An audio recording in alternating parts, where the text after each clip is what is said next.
Well, it seems your terms are not acceptable. After a couple hundred hours smashing demons in Diablo 2 Resurrected, I've kicked the primevals to the curb a couple times, and I'm thoroughly reacquainted with the good and bad of Blizzard's most revered action RPG.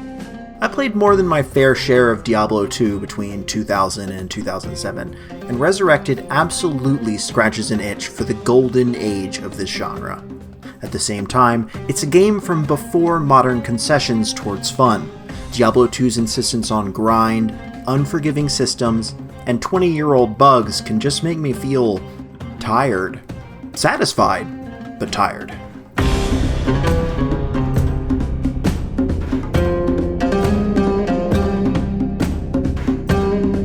The gothic atmosphere of Diablo 2 is still unmatched. The completely redone graphics of Resurrected do so much more than a simple homage to the original game, adding 4K friendly details that were out of the question in the 800 by 600 graphics era. Locations like the Monastery Gates in Act 1, an outdoor area that was always a bit weird from an isometric point of view, now have visible roofs on the buildings instead of just a black sea beyond the walls. There's a wealth of detail in environments, monsters, and characters that made me appreciate the ability to dynamically switch between the old and new graphics to see the contrast. In the aged but mostly gracefully column, we have the arc of Diablo 2's story, which is good but not as good as I fondly remembered. The first two acts are fun, and each quest is a dark gothic fantasy vignette, while Act 3 is a great sprawling jungle crawl with lots of little dungeons sprinkled around. Act 4, however, is boring as dirt. I have no idea how a story about invading hell itself could be boring, but Diablo 2 somehow did it, with a combination of a dearth of NPC dialogue and linear areas. Thankfully, things pick up again with the Lord of Destruction expansion's Act 5. It's a bit rushed, but it's a good time. Of the 7 classes, I chose a Paladin for my grand return to Diablo 2. This is because for 2 decades I've maintained a personal grudge against the Dung Beetle soldiers in Act 2, you know, the ones that poop lightning when you hit them. The Paladin's lightning resistance aura allows me to laugh in their faces and kill them in humiliating ways, and it's been everything I thought it could be. That's part of the charm of Diablo 2, and it's still great design today. Some enemies are just immune to certain damage types, or have ridiculous attacks, forcing you to diversify your build, or your co-op party, to win. There's masochistic joy in overcoming the escalating challenges, especially when the escalation goes exponential as you break into Nightmare and Hell difficulties for character levels 30 to 99 or so. The heart of it all is still multiplayer, and co-op runs to defeat bosses and farm gear are where Resurrected shines most. Building synergetic characters with a regular group is really rewarding, and classes like Paladin and Assassin only reach their full potential in a crew. That said, the loot system is an unreliable and random free-for-all, especially in co-op. It assumes that etiquette will prevail and we'll trade items across games and characters to get what we need. The new, larger shared stash helps you do that, but it still puts you at the mercy of others. I've already seen a lot of ninja looting, which sucks. Some of the mechanical ideas feel old school relative to how things are done in action RPGs these days, but that doesn't make them bad. For instance, you only get 2 active skills at once, but what was a technical constraint at the time is pretty fun when you get past the clunkiness.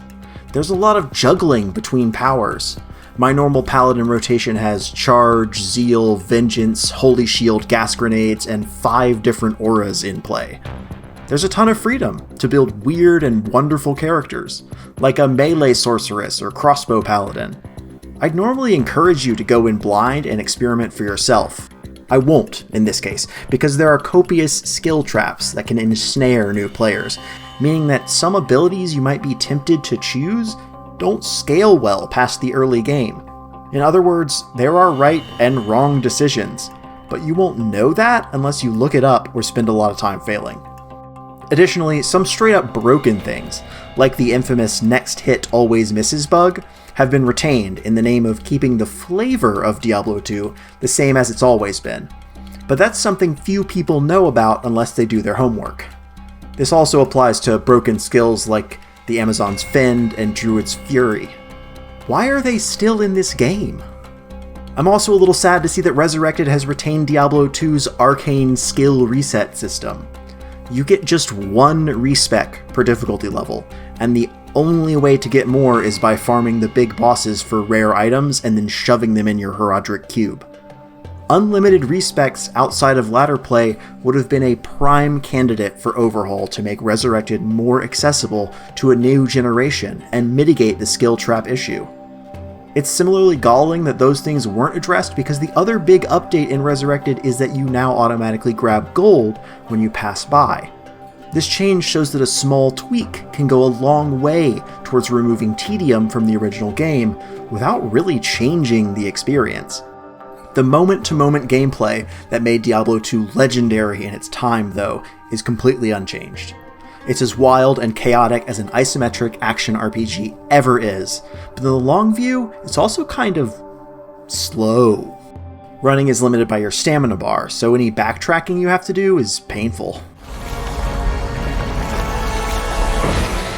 I've got other problems myself. How can Blizzard justify dropping support for LAN play? Why can't I clone a multiplayer character into single player? The latter is especially concerning, seeing as the servers have been temperamental at times, and I'd rather not have to start from scratch when I want to play, but the cloud doesn't. But none of those devils in the details has overcome the fact that it's definitely fun. Diablo 2's design has aged remarkably well as an example of a relatively uncomplicated isometric action RPG. Everyone has skills, yes, but they all interact with the same systems: health, mana, stats. It's just a skill tree, a billion demons, and an infinite fountain of equipment. It is, as ever, a satisfying game.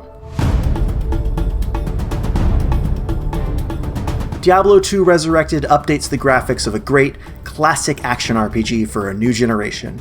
It masterfully preserves the mood of a singular game, and at the same time it preserves the gameplay as it has been for over a decade.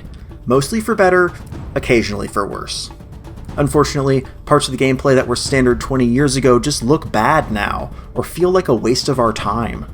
Those looking for the old king can find it right here, but they might want to politely bow rather than kneel. For more, check out our reviews of Pathfinder, Wrath of the Righteous, and Tales of Arise. And for everything else, stick with IGN. I shall take your position into consideration.